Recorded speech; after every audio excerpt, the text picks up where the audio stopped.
Hey everyone, and welcome back to another top 10. My new way of doing crash compilations where I count down the top 10 crashes of the week.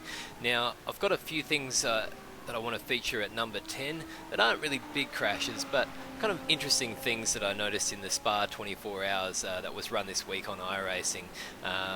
Now, this is the battle for first position in the split that my team was in after 24 hours minus 2 laps. So 2 laps to go, and it's hammer and tong to the end. It's amazing. No safety cars, nothing like that in iRacing, and they're separated by nothing at all. And unfortunately, number 1 succumbs to the pressure, spins out, and manages to continue, but loses the lead and eventually comes home second. So close. What an intense race after just 24 hours. And here's another hard luck story from the 24 hours of Spa. These guys in 13th in our split. This is about half an hour to go, and as you can see, comes around here, and it looks like he's just had some kind of technology failure. The car's just suddenly turned hard left, straight into the barrier. I think they eventually came 20th, so this cost them 7 positions. That would be so frustrating. And the final thing I wanted to feature from the Spa 24 hours was this is the last lap coming into the last couple of turns, 9th and 10th, still battling it out for position. We see number 2 limping home. He kind of gets in the way a bit, he's just wanting to get home. Position 9 and the Audi just stuffs it up the inside and gets through with a bit of contact. Remind me a bit of the V8 E series there. Let's have one more look at that from the point of view, looking back at position 9 and 10. It's the inside, which seems the logical thing to do, but the Audi there is just blocking things up a bit, doesn't allow him to close down the corner. Guy in position 10 just stuffs it in, bit of contact, and they're on their way. A little bit dirty, yeah, maybe. Now, number 9, we've got a bit of action from the Rough Cup. Now, starts are always a bit tricky, but the worst nightmare is when the guy in front of you just doesn't get going. Now, here we see Bluey just doesn't get going, Red Bull straight in the back of him, Green's trying to work out what to do, pick the gap, he ends up just putting Blue straight on his lid, and it's all over for all 3 of them. What a mess of a start.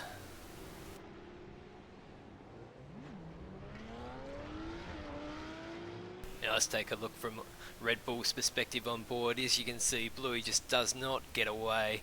He's straight into the back of him, then tries to keep going, go around him, and then all of a sudden Bluey's just flipping straight on his lid in front. And he's on the grass and in the fence. Now at number 8, we've got the good old F3s with their fancy new damage model at Circuit Gilles Villeneuve. And what better way to demonstrate the fanciness of the new damage model in iRacing, but to stuff it straight into the wall of champions. Always good to copy Michael Schumacher, except maybe when it's putting it in that wall. Now, the other great thing about the new damage model is that you get to see all these bits coming flying at you when someone crashes in front. Must make the guys in VR just duck like anything. Look at this, oh, he picks the gap well, kind of, he's got a bit of damage. Now, number 7, we've got a bit more action from the Rough Cup. Now, this one just amused me a lot. As you see here, he comes around this corner, and he's off a bit. He's overcooked it, but he survives. He lives. You think he'd learn his lesson. Comes in straight into the next corner. Oh no, I'm not going to slow down for this one. I'm just going to run wide again. Onto the grass, loses control, straight into the wall. You really got to learn your lesson, mate.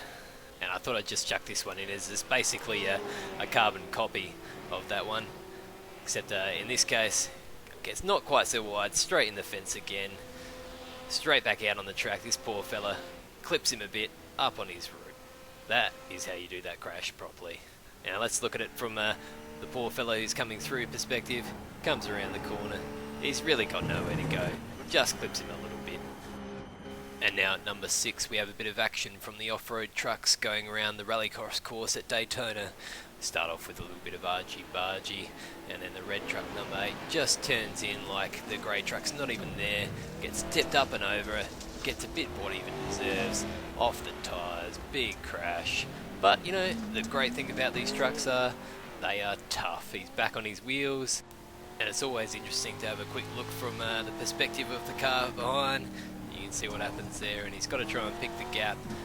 Does it well. And that brings us to number 5. We're back at Spa, this time in the Sprint Series. And this guy, red car, just comes in here, loses control. That would all be fine, except the other car happens to be there, and bam, he's over and out. I think you always know it's a big crash when you end up on top of the fence. I think that's always a good sign, or a bad sign, a sign of a good crash. So he starts off with a half roll, back on his wheels, another roll, oh, a bit of a twist in there, that's quite nice, and sticks the landing. Oh, I think I'd give that an 8 out of 10. Good effort.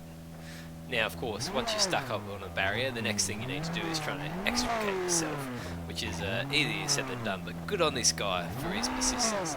Look at him go. He's not laying down and going, I'm going to tow back to the pits, I'm not going to take the easy way out, I'm going to try and drag this car off this barrier. And there we go. He gets it. Now, while I do absolutely applaud this guy for dragging his car out of the fence, and not just taking the easy way out and towing, you know, sometimes you start to realise that your car is just so completely knackered. You really should just pull over and call the tow truck. But this guy, no, that's not him. He's dragging this thing back to his pits, whether it's crabbing almost sideways or not. Let's see how this works out. Oh, maybe not so well. Maybe not the best idea.